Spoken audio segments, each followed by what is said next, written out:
10 मई को कर्नाटक विधानसभा चुनाव होने हैं, जिससे पहले ही कर्नाटक में सियासी जंग छिड़ चुका था। आपको बता दें कि जहां प्रधानमंत्री नरेंद्र मोदी बजरंग बली के नारे लगा रहे हैं, जय बजरंग बली कहकर के पूरे संबोधन को शुरुआत कर रहे हैं, तो वहीं दूसरी ओर आपको बता दें कि ये पूरा मामला शुरू कहां से हुआ था। आपको बता दें कि कांग्रेस की ओर से कर्नाटक चुनाव में मैनिफेस्टो जारी करने के बाद उसमें स्पष्ट रूप से कहा गया था कि पीएफआई और बजरंग दल जैसे कई संगठनों को यहाँ पर बैन किया जाएगा, क्योंकि ये समाज में जो लड़ाई है वो यहाँ पर कराने का प्रयास जो है वो उनकी ओर से किया जाता है।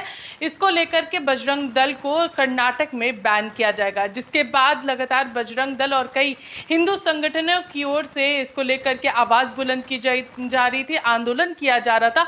तो वहीं दूसरी ओर अब 9 मई को यानी आज यहाँ पर बजरंग दल के द्वारा अलग अलग जगहों पर यहाँ पर हनुमान चालीसा पढ़ा जा रहा है और इसकी शुरुआत जो है वो कर दी गई है।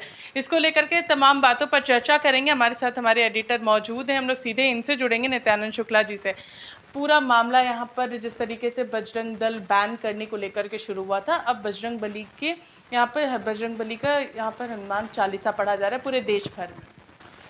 देखिए, कर्नाटक चुनाव में कांग्रेस का एक सबसे बड़ी चीज़ क्या है कि कांग्रेस खुद जो भी विधानसभा के चुनाव होते हैं, जैसे हम लोग इसके पहले गुजरात में देखे थे, तो उन्होंने मोदी पर अटैक किया था, इसके बाद इस पर किया था, और कुछ ऐसे मुद्दे लाते हैं जो उनके लिए सेल्फ गोल साबित होते हैं। हालांकि कर्नाटक चुनाव में जो सर्वे आ रहे हैं उसमें तो बीजेपी की स्थिति अच्छी नहीं दिखाई जा रही है, लेकिन कांग्रेस एक गलती चुनाव ठीक ढंग से जा रहा था, कांग्रेस के पूरे फेवर में जा रहा था, लेकिन कांग्रेस ने अपना मैनिफेस्टो जारी कर उसमें जो पीएफआई के साथ बजरंग दल को जोड़ा है, तो पीएफआई एक एंटी नेशनल और बैंड ऑर्गेनाइजेशन है और बजरंग दल पर इस देश में पहले भी बैन लग चुका है। आपको याद करिएगा जब 1991 में जब बाबरी मस्जिद का डिमोलिशन हुआ था तो बहुत सारे संगठनों पर बैन लगा था, जिसमें ये लोग भी थे, तो कोर्ट ने उस पर वो बैन हट गया था। तो कांग्रेस को ये लगता है कि हम एक मुस्लिम समुदाय का वोट इससे करने से ले आएंगे, तो कहीं ना कहीं वो उनके लिए पोलराइजेशन जो पॉलिटिक्स है, तो वो बीजेपी इसको उठाने में काफ़ी हद तक सफल दिखती हुई अभी तक नज़र आ रही है। हालांकि ये कल वोट में पता चलेगा कि इसका बजरंग बली का फ़ायदा बीजेपी को हुआ या नहीं हुआ। तो और इसी में साथ साथ में जो केरल स्टोरी आ गई, तो ये जो दोनों है ये बीजेपी को एक अच्छा मुद्दा मिल गया है कि जो कर्नाटक में एक पोलराइजेशन पॉलिटिक्स हो और उससे उनको फ़ायदा मिले।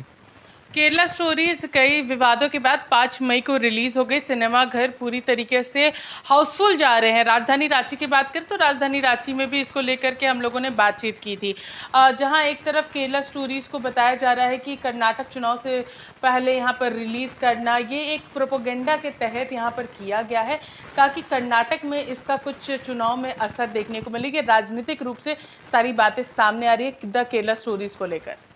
देखिए, जब भी कोई फिल्म जिसको सूट नहीं करता है, क्योंकि फिल्म आज पहली बार किसी फिल्म को लेकर बैन करने की बात नहीं उठी है। हालांकि केरला स्टोरी को तो बंगाल में ममता दीदी की जो सरकार है उन्होंने बैन कर दिया है। तमिलनाडु और केरल में ऑफिशियल बैन तो नहीं है, लेकिन वहाँ सिनेमा हॉल मालिकों को डरा धमका कर वहाँ पर स्क्रीनिंग नहीं होने दी जा रही है, ये एक फैक्ट है। रही बात की क्या है कि देखिए, जो मुद्दे अगर जो कुछ फिल्म के माध्यम से उठाए जा रहे हैं, तो आपको ज़रूरत है कि वो मुद्दे हैं तो उन मुद्दों पर को एड्रेस किया जाना चाहिए।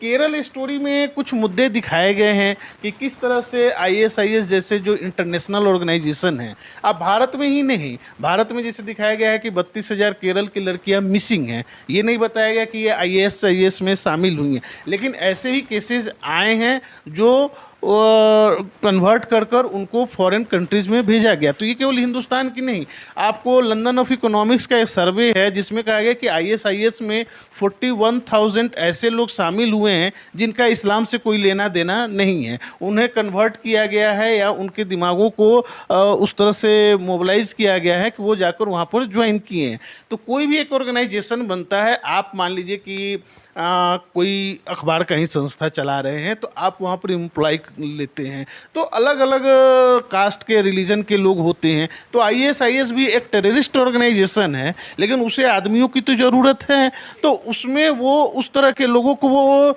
इस्लाम और नॉन इस्लामिक लोगों को भी इस्लाम में कन्वर्ट करा कर वो अपने उसका एजेंडा है टेररिज्म, तो उस टेररिज्म को बढ़ाना है जिसके तहत वो एजेंडा में काम कर रहा है। तो केरला स्टोरी में एक दिखाया गया कि हाँ किस तरह से लड़कियों को अपना कन्वर्ट कर कर सेक्स स्लेव या उनको ह्यूमन बॉम्ब बनाया जाए।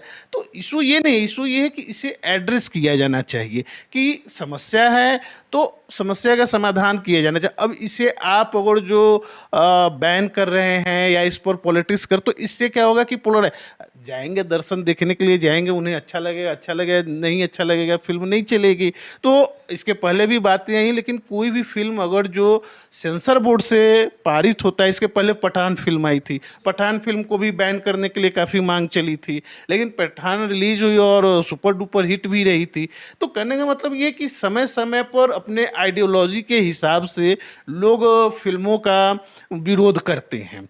आज सबसे बड़ी इंटरेस्टिंग चीज़ है कि जो फ्रीडम ऑफ एक्सप्रेशन के सबसे झंडा उठाए फिरते थे, आज जब विश्व में बहुत सारे जगहों पर औरतों और ह्यूमन को लेकर इश्यूज होते हैं, जैसे ईरान में हिजाब को लेकर इश्यूज हुए, वो वहाँ पर चुप रहे। इशू ये है कि वीमेन वीमेन है, महिलाएं महिलाएं हैं, और महिला किसी जाति की हो, किसी धर्म की हो, वो चाहे जंतर मंतर पर बैठी महिला हो, चाहे केरल की लड़की हो या गुजरात में बिल्किस बानो हो। इशू ये है कि महिला महिला है, और महिला के इशू को, महिला के सशक्तिकरण, एट्रोसिटीज और उनके हो रहे अत्याचार के खिलाफ सब कोई को एकजुट होने की जरूरत होनी चाहिए। लेकिन इस पर पॉलिटिक्स होती है और पोलराइजेशन का पॉलिटिक्स होता है, और इसका फायदा कहीं ना कहीं मेजर केसेस में बीजेपी लेकर जाती है। जैसे कि अभी फिलहाल झारखंड की अगर बात करें तो झारखंड भी अगले साल चुनावी मैदान में उतर जाएगा, क्योंकि लोकसभा और विधानसभा दोनों ही चुनाव होने 2024 में।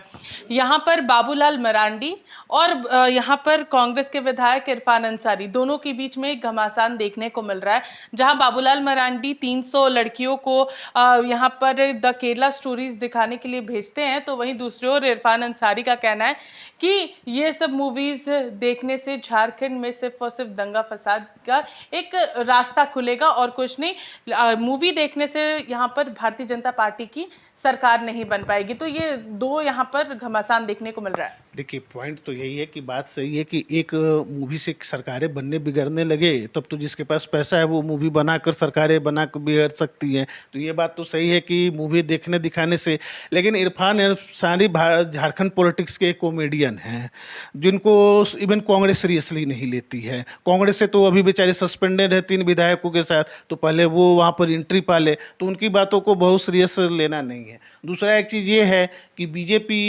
क्या JP नड्डा, अमित शाह सबने देखा है, तो बाबूलाल मरांडी भी जाकर देखेंगे। ये तो नेचुरल चीज़ है कि चूंकि ये तो सुटेबिलिटी ऑफ एजेंडा की बात आती है, तो वो तो बीजेपी के लोग जाकर देखेंगे, और जो नॉन बीजेपी वाले हैं नहीं देखेंगे। कांग्रेस को हो, लेफ्ट हो, चाहे जो अदर पार्टियाज हो, उसका विरोध करेंगी या साइलेंट रहेंगी।